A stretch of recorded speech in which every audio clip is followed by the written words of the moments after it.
Hello students, I am Ekta Singh, your seated science teacher for paper 2। जैसा कि आप सभी ने मेरे पिछले वीडियोस में देखा है, मैंने चैप्टर 2 50% कंप्लीट कर दिया है।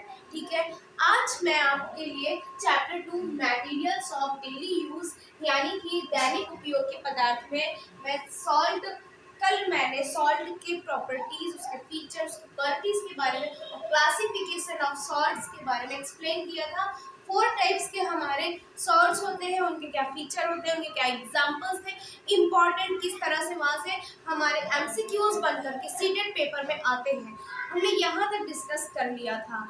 आज मैं आपको सॉल्ट से ही रिलेटेड टेबल लेकर के आई हूँ, जिसमें मैं आपको ये बताने वाली हूँ कि हमारे कुछ इम्पॉर्टेंट सॉल्ट्स कौन से हैं, उनके क्या केमिकल स्ट्रक्चर्स हैं, उनके क्या केमिकल्स नेम्स हैं, ठीक है, और उनके कॉमन नेम्स क्या क्या है। ठीक है, हम इनको कॉमनली अपने घरों में किस नाम से जानते हैं, ठीक है, या फिर घरों में केमिकली इनको हम किस तरह से लैब में बोलते हैं, आइए देखते हैं। ठीक है, important salts and their name यानी कि हमारे महत्वपूर्ण लवण और उनके नाम। ठीक है, आप हिंदी मीडियम से हैं तो भी आप रिलैक्स रहिए, हम यहाँ पर बाइलिंगुअली डिस्कशन करते हैं। इंग्लिश और हिंदी दोनों ही लैंग्वेजेस में हम एक्सप्लेन करते हैं और डिस्कस करते हैं। अगर मेरी सराउंडिंग से थोड़ी सी भी वॉइस आ रही है, please avoid it and focus on my voice.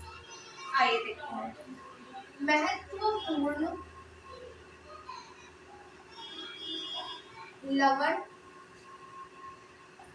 एवं उनके नाम। ठीक है, ये हमारा आज का टॉपिक है। हिंदी में और इंग्लिश में हमने देखा। नेम ऑफ द सॉल्ट, इस तरफ फर्स्ट रो में हम डिस्कस करेंगे नेम ऑफ द सॉल्ट, लवण के नामों के बारे में, और सेकेंड जो कॉलम है उसमें हम डिस्कस करने वाले हैं कॉमन नेम के बारे में। ठीक है, आइए देखते हैं। कॉपर सल्फेट, कॉपर सल्फेट का इसका नेम है मेन सॉल्ट का पहला।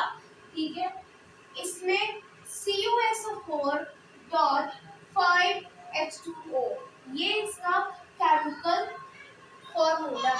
ठीक है, इसका कॉमन नेम क्या है? Cupric sulphate pentahydrate blue vitriol. ठीक है, हम इसको पेंटाहाइड्रेट क्यों कह रहे हैं? क्योंकि यहाँ पर हाइड्रोजन के 5 मॉलिक्यूल्स हैं। 5 को हम पेंटा से डिनोट करते हैं और हाइड्रोजन मॉलिक्यूल इसलिए वो हाइड्रेट है।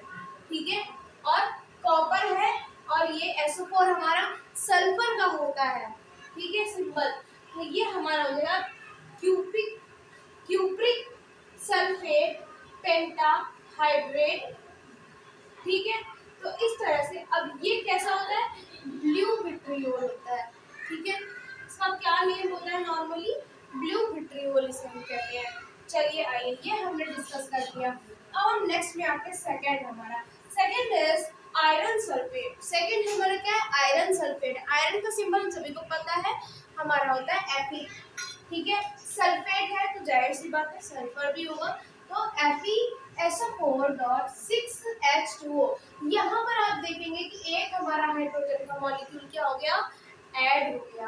ठीक है, कॉपर था तो कॉपर का सिंबल Cu आया था, यहाँ पे आयरन है तो आयरन का सिंबल Fe आया है। ठीक है, FeSO4.6H2O। इसका कॉमन नेम है फेरस सल्फेट हेक्साहाइड्रेट।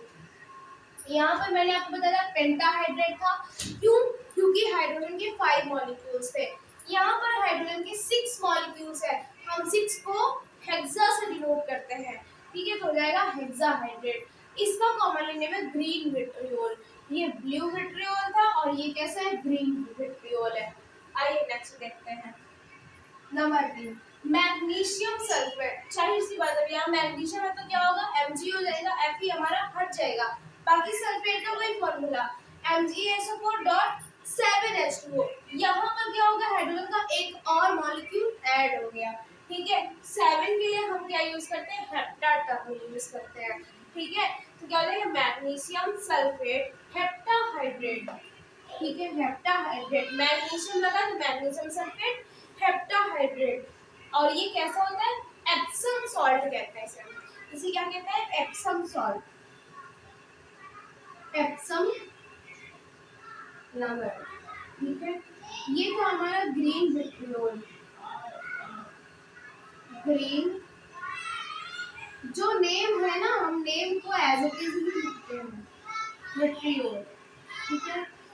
ये हमारा ब्लू यानी कि नीला विट्रियोल, और फिलहाल मैं इसको भी ऐसे ही लिख दे रही हूँ। कलर्स को तो हिंदी सभी को पता होती है, आपको भी पता है because you are also teacher, ठीक है। हमने ये भी डिस्कशन किया। इसके बाद आते हैं, ये भी हो गया हमारा, ये भी हो गया। सोडियम, फोर्थ है हमारा sodium carbonate. Fourth salt is sodium carbonate. Sodium carbonate का सिंबल क्या हो जाएगा? Na और कार्बोनेट का CO3, ठीक है। तो इसका क्या लगा है? Na2CO3.10H2O। यहाँ पर अब आप देखेंगे पहले 1 मॉलिक्यूल सिर्फ ऐड हो गया था, यहाँ पर डायरेक्टली 3 मॉलिक्यूल्स हाइड्रोजन के और ऐड हो गए हैं, ठीक है। सोडियम कार्बोनेट के साथ में क्या है? हाइड्रोजन के 3 मॉलिक्यूल्स और ऐड होकर के टोटल 10 मॉलिक्यूल्स हो जाते हैं, ठीक है। आइए देखते हैं उसको क्या करना है। सोडियम कार्बोनेट Na2CO3.10H2O को हम इसका नॉर्मली नेम लेते हैं वॉशिंग सोडा। जिससे हम कपड़े वगैरह धुलते हैं, कुछ भी वॉश करने के लिए जिस सोडा का यूज करते हैं ना, वो हमारा सोडियम कार्बोनेट होता है, जिसे हम वॉशिंग सोडा कहते हैं, ठीक है। जिसे हम वॉशिंग सोडा कहते हैं। फिर है लिख दे रही हूँ यहाँ पे वॉशिंग सोडा। सॉरी थोड़ा सा गला पे आता है। फिफ्थ नंबर है सोडियम हाइड्रोजन कार्बोनेट, ठीक है। NaHCO3 सिंपल सा इसका केमिकल फॉर्मूला है। सोडियम हाइड्रोजन कार्बोनेट, इसे क्या कहते हैं? बेकिंग सोडा कहते हैं, बेकिंग सोडा, ठीक है। इसके बाद आते हैं हमारी लास्ट है बेरियम क्लोराइड, यानी Ba, बेरियम का Ba, क्लोराइड का सिंबल Cl2.2H2O। यहाँ पर H2 मतलब हाइड्रोजन के 2 ही मॉलिक्यूल्स होते हैं, ठीक है। इसको हम क्या कहते हैं कॉमनली? इसको हम कहते हैं बेरियम क्लोराइड डाइहाइड्रेट। डाई क्यों कह रहे हैं? क्योंकि हाइड्रोजन के 2 मॉलिक्यूल हैं, जहाँ पर 2 मॉलिक्यूल होते हैं वहाँ पर हम डाई लगाते हैं, 2 है तो हम डाई ही लगाते हैं, ठीक है। तो ये हमारा हो जाएगा बेरियम क्लोराइड डाइहाइड्रेट, ठीक है। यहाँ से हमारे MCQs बन करके आते हैं इस तरह से। कॉपर सल्फेट का ये फॉर्मूला क्या है? इसमें कुछ हेरफेर करके आपको 4 ऑप्शंस देंगे, हमें एक ऑप्शन ये करेक्ट वाला टिक करना होगा, जिसमें लिखा होगा CuSO4.5H2O, ठीक है। ध्यान में ये रखना है कॉपर सल्फेट में, ठीक है, हमारा पेंटाहाइड्रेट होता है, ठीक है। आयरन हमारा हेक्साहाइड्रेट होता है और मैग्नीशियम हमारा हेप्टाहाइड्रेट होता है। और जो सोडियम कार्बोनेट है ये हमारा, इसका फिलहाल जैसे कोई नाम नहीं दिया है, इसे हम वॉशिंग सोडा के नाम से जानते हैं। इस तरह से आ सकता है ना कि इसका कॉमन नेम क्या है, इनमें से किसी के भी नेम लिख दिए या फिर केमिकल नेम ही लिख दिया, ठीक है। सॉरी केमिकल स्ट्रक्चर लिख दिया, केमिकल फॉर्मूला लिख दिया और ये पूछ रहे कि इसका कॉमन नेम क्या है, ठीक है। तो हम कॉमन नेम को टिक करेंगे जो भी हमारा जिसका होगा वो। या फिर ऐसे हो सकता है कि कॉपर सल्फेट जैसे ये दे दिया, सिर्फ हमें ये दे दिया और पूछे इसका कॉमन एंड केमिकल नेम बताइए, ये इसका केमिकल नेम होगा और ये इसका कॉमन नेम होगा, ठीक है। आई होप आपको यहाँ तक समझ में आया होगा। यहाँ से हमारा सॉल्ट टॉपिक कंप्लीट होता है। अब हम नेक्स्ट वीडियो में नेक्स्ट टॉपिक के साथ में मिलेंगे, ठीक है। आज के लिए इतना ही। आई होप आपको पूरा एक एक पॉइंट क्लियर हुआ होगा। MCQ किस तरह से बन के आ सकते हैं ये भी आपको पॉइंट क्लियर हुआ होगा। तो मेरे चैनल को सब्सक्राइब करें जिससे मेरी आने वाली हर वीडियो, हर स्ट्रॉन्ग कंटेंट आप तक इजीली पहुंच सके, उसका नोटिफिकेशन सबसे पहले आप तक पहुंच सके, ठीक है। बेल आइकन को प्रेस कर दीजिए और लाइक कर दीजिए और मेरे वीडियो पे कमेंट बॉक्स में फीडबैक ज़रूर दीजिए। और हाँ, मेरे जितने भी पिछले वीडियोस हो चुके हैं, मेरे चैप्टर 2 के भी जितने वीडियोस हो चुके हैं, उसका भी आपको डिस्क्रिप्शन बॉक्स में प्लेलिस्ट का लिंक मिल जाएगा और चैप्टर 1 का भी प्लेलिस्ट का लिंक मिल जाएगा।